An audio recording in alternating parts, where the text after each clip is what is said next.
ان مخلوقات کے پیدائش سے پہلے اللہ رب العزت نے تمام کے تمام ارواح کو پیدا فرمایا،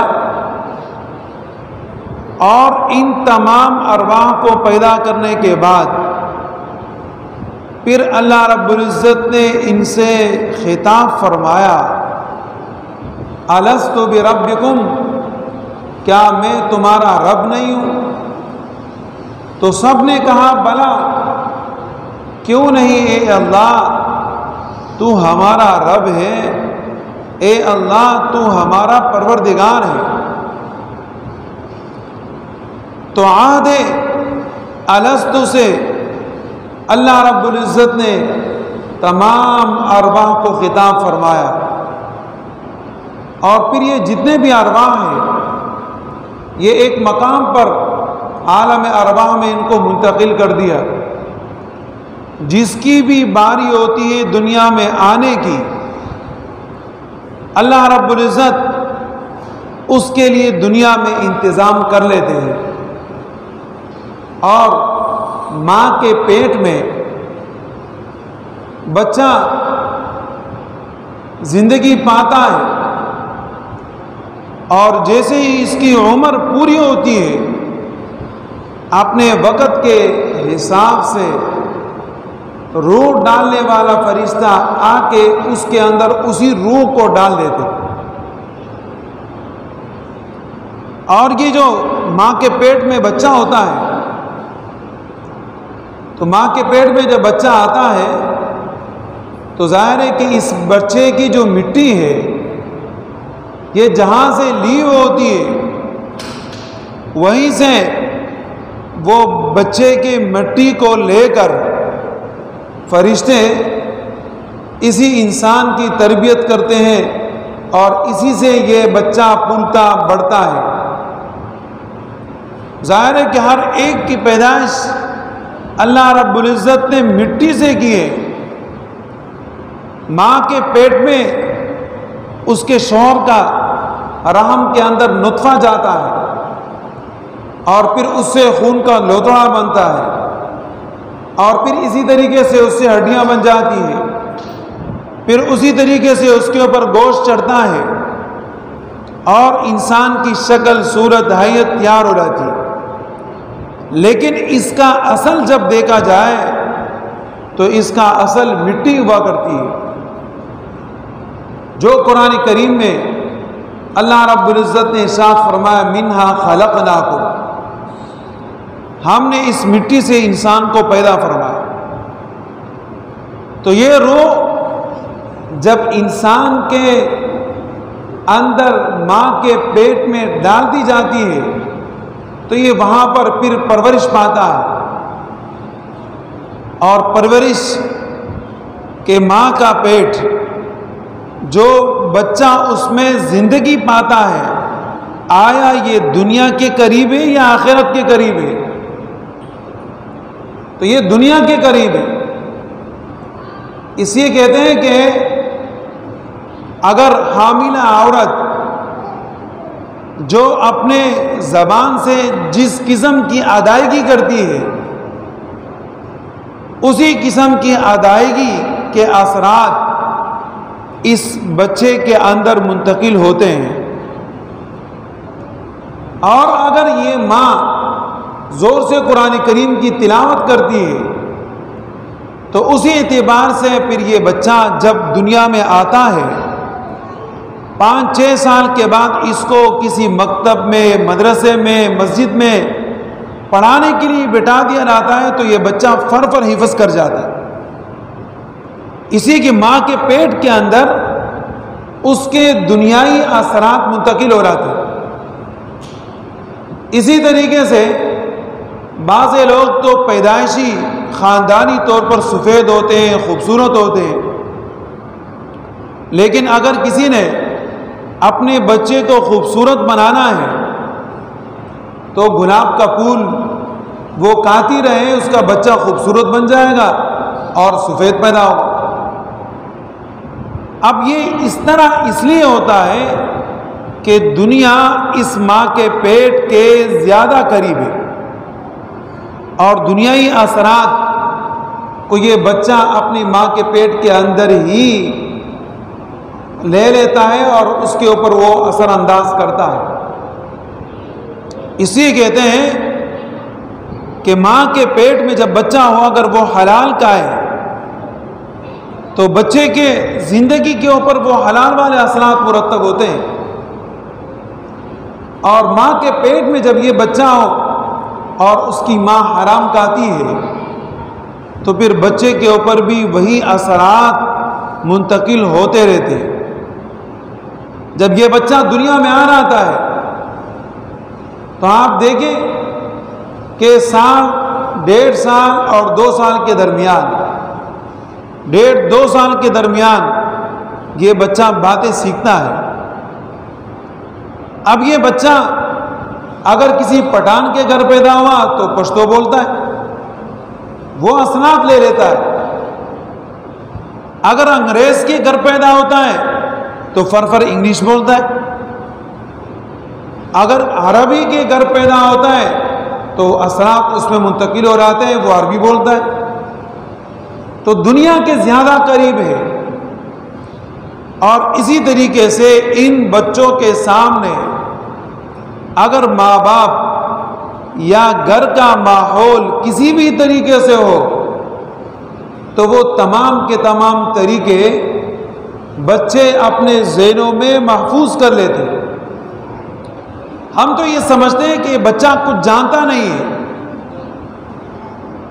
لیکن وہ بچہ تمام کے تمام اپنے ماں باپ اور گھر کے ماحول کے اثرات کو ذہن میں بٹھا دیتا ہے۔ 1.5-2 سال کے درمیان جب اس کو بولنے کی طاقت ملتی ہے تو وہ ادائیگی، اس کے حرکات وہ اسی طرح ہوتے ہیں۔ اگر 1.5 اور 2 سال کے درمیان کوئی بچہ بولتا نہیں تو پھر ماں باپ کو اس بچے کی فکر کرنی چاہیے، اس لیے کہ جو زبان ہے، زبان کے نیچے رگیں ہوتی ہیں، یہ رگیں کمزور ہوتی ہے، اس کمزوری کی بنا پر بچہ بولنے کی طاقت نہیں رکھتا، تو وہ اس کو بادام چھیل کے پانی میں ڈالے اور اسی طریقے سے کالی مرچ اس کا تھوڑا سا حصہ اٹھا کے بچہ جب رات کو سوتا ہے تو زبان کے نیچے اس کو رگڑے، اور اسی سے بچے کے زبان کو طاقت ملے گی اور وہ عنقریب بولنے لگ جائے۔ تو بچے کے یہ جو زیادہ قربت والی زندگی ہے ماں کے پیٹ میں، وہ دنیائی زندگی ہے۔ اب یہ جو بچہ ارواح سے یہ روح آیا اس بچے کے اندر منتقل ہوا، یہ ایسا ہے جیسے کہ کوئی آدمی گاڑی کے اندر بیٹھ کے سفر کرتا ہے۔ گاڑی کیا ہے؟ خالی ڈبہ ہے۔ اب اس گاڑی کے اندر آدمی بیٹھا ہوتا ہے، تو اس آدمی کا وہاں بیٹھنا وہ ایسا ہی ہے جیسے کہ روح اسی آدمی کے جسم کے اندر داخل ہوئی، اور یہ پورا جسم اس کے لیے کیا ہے؟ یہ پورا جسم اس کے لیے ایک گاڑی نما ڈبہ ہے۔ یہ اسی طریقے سے گاڑی کے اس ڈبے میں بیٹھ کے چلتا ہے، پھرتا ہے، دنیا کی سیر تفریح کرتا ہے۔ تو یہ روح بھی اسی طریقے سے انسان کے جسم میں داخل ہو کر چلتا ہے، پھرتا ہے۔ ہم کہتے ہیں نا کہ جو بچہ اس کے اندر اللہ پاک روح کو ڈال دیتے ہیں، اور جب اس کے انتقال کا وقت آتا ہے، زندگی تمام ہونی ہوتی ہے، تو پھر ملک الموت حاضر ہو جاتا ہے۔ ہمارے ذہنوں میں یہ ہوتا ہے کہ جناب ایک ملک الموت وہ کہاں کہاں جائے گا، تو ملک الموت بڑا والا ایک ہے نا، اس کے ماتحت اس کے اتباع میں کام کرنے والے ملک الموت، روح قبض کرنے والے فرشتے تو بہت ہی زیادہ ہیں، تو وہ ہر ایک آدمی تک اپنے آپ کو وقت مقررہ کے مطابق پہنچ جاتے ہیں۔ اور ان کا روح قبض کر لیتا ہے۔ بعض لوگوں نے ایک لطیفہ بھی بنایا ہوا ہے، کہتے ہیں کہ دیکھو قربانی کے ایام میں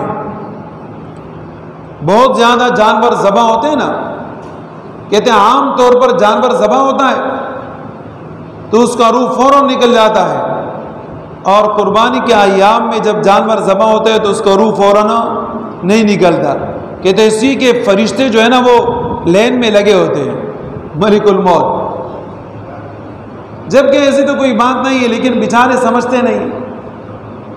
بعض لوگوں نے یہ مشہور کیا ہے کہ اگر کسائی کسی جانور کو کاٹے اس کا روح فوراً نکل جاتا ہے، اور اگر دوسرا کوئی آدمی کاٹے تو اس کا روح نہیں نکلتا۔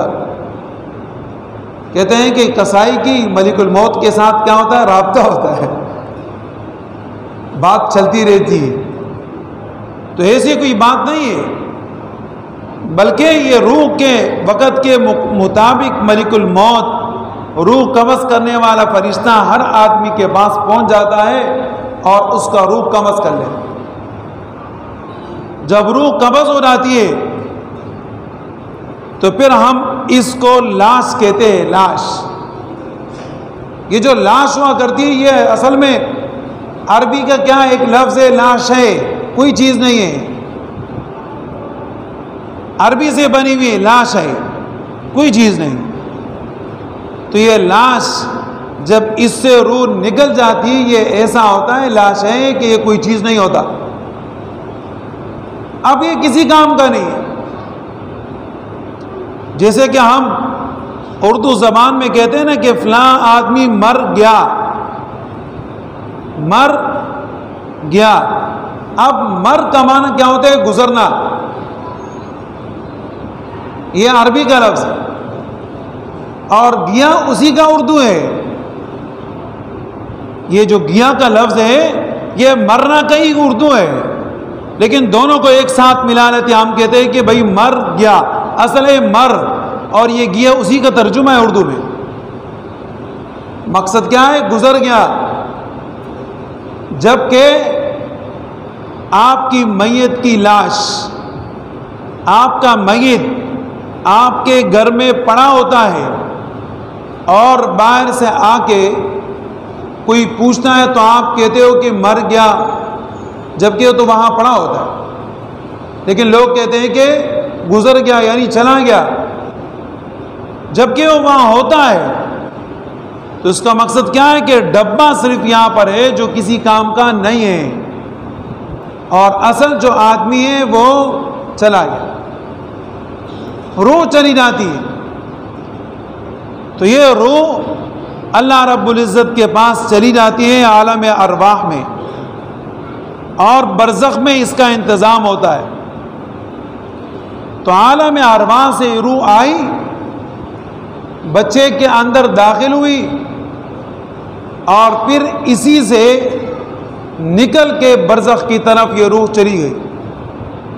اب برزخ کیا ہے؟ ایک رکاوٹ ہے۔ دنیا اور آخرت دونوں کے درمیان اگر رکاوٹ ہے تو برزخ ہے۔ یہ آدمی اسی طریقے سے برزخ میں رہتا ہے، قبر میں اس کو دفن کر دیا جاتا ہے، اور جب قبر کے اندر یہ پڑا ہوتا ہے اسی کو کہتے ہیں برزخ۔ اب اسی قبر کے اندر یہ آدمی ہوتا ہے، اس کی لاش، اس کا جسم، اس کا ڈبہ سارا ختم ہو جاتا ہے، اور اسی دنیا کے اوپر ہی اللہ رب العزت حساب کتاب کو قائم کریں گے، اور یہی پر آپ کا فیصلہ ہوگا۔ اسی کو کہتے ہیں معاد، مرنے کے بعد دوبارہ لوٹنا۔ معاد کہتے ہیں ریوس کو، یعنی آپ کی ریوس والی زندگی، دوبارہ جو آپ کی زندگی ہے وہ دوبارہ زندگی آپ کی اسی جگہ پر ہوگی، اور یہیں پر آپ کا حساب ہوگا۔ تو یہ نہیں کہ آپ کو حساب کے لیے کہیں اور جانا پڑے گا، نہیں، اسی دنیا پر آپ کا حساب ہوگا، اسی قبر سے آپ کو اٹھا دیا جائے گا، اس لیے کہ اسی جگہ سے آپ کی اللہ رب العزت نے مٹی لی اور اسی جگہ آپ کی مٹی پہنچا دی اور یہی آپ کا حساب ہوگا. اس کی آسان سی مثال کہ اگر کسی آدمی کے دوسرے آدمی سے جھگڑا ہوتا ہے زمین کے بارے میں یا ویسے کسی چیز کے بارے میں، تو زمین کے جھگڑا ختم کرنے کے لیے یہ دو آدمی اسی زمین پر چلے جاتے ہیں اور وہاں کھڑے ہو کر فیصلہ کرنے والا فیصلہ کر دیتا ہے بھئی یہ جگہ تمہاری ہے اور یہ جگہ اسی کی. اس لیے کہتے ہیں کہ آپ جب فرض نماز پڑھ لے ایک جگہ پر تو نفل آپ اسی جگہ پر نہ پڑھے بلکہ جگہ منتقل کر لے. حدیث مبارکہ میں آتا ہے کہ اسی طرح یہ مختلف جگہ مختلف مقامات آپ کے حق میں گواہی دیں گے. ایک جگہ آپ نے فرض نماز پڑھ لیا یا آپ کے لیے آخرت میں گواہی دے گا، دوسرے جگہ نفل پڑھ لیا وہ آپ کے لیے گواہی دے گا. اسی طریقے سے آپ کے لیے ہر مکان، ہر زمان، ہر گھڑی آخرت میں گواہی دے گا کہ اے اللہ اس نے میری تلاوت کی، اس نے فلاں جگہ پر تجھے یاد کیا، اے اللہ اس نے فلاں جگہ پر گناہ کیا. ہمارے ہاں لوگوں میں ایک بہت بڑی غلط فہمی مشہور ہے، وہ کہتے ہیں کہ ہم جھوٹ نہیں بولتے. مشہور ہے نا، ہم جھوٹ نہیں بولتے، ہم سچے لوگ ہیں. کوئی آدمی شراب پی کے آ جاتا ہے تو لوگوں کے مجمع میں بیٹھ کے کہتا ہے میں جھوٹ تھوڑی بولتا ہوں، میں سچ بولتا ہوں، میں نے شراب پیا ہے. اسی طریقے سے کوئی آدمی دوسرا کوئی غلط کام کر جاتا ہے، جوا کھیل لیتا ہے، لوگ آگے کہتے ہیں میں جھوٹ تھوڑی بول رہا ہوں، میں سچ بول رہا ہوں، میں جھوٹ کیوں بولوں، میں جوا کھیل رہا ہے. اب یہ بیچارہ یہ سمجھتا ہے کہ میں کوئی اگر جھوٹ بولوں گا تو شاید کہ میں غلط کر رہا ہوں اور گناہ کر رہا ہوں، تو وہ اس کو سچ سمجھ کر لوگوں کے سامنے کہتے ہیں کہ نہیں میں تو سچ بول رہا ہوں، اور سمجھتے ہیں کہ یہ سچ بولوں گا تو شاید اس کا کوئی ثواب ملے گا.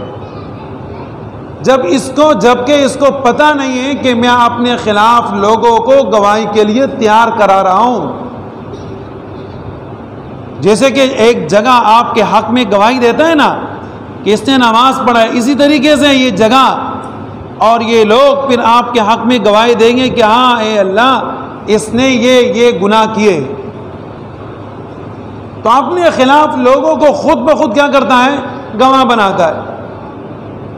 آپ سے گناہ سرزد ہوا ہے، آپ اس گناہ کے اوپر پردہ ڈالیں، اس کو ختم کر دیں، لیکن ہم اس کو ثابت کرنے کے لیے لوگوں کو بتانے کے لیے پھرتے رہتے اور کہتے ہیں کہ جناب میں تو سچو نہیں بول رہا. تو اسی دنیا سے، اسی قبر سے اللہ رب العزت پھر آپ کو اٹھائیں گے اور یہی پر آپ کا فیصلہ ہوگا.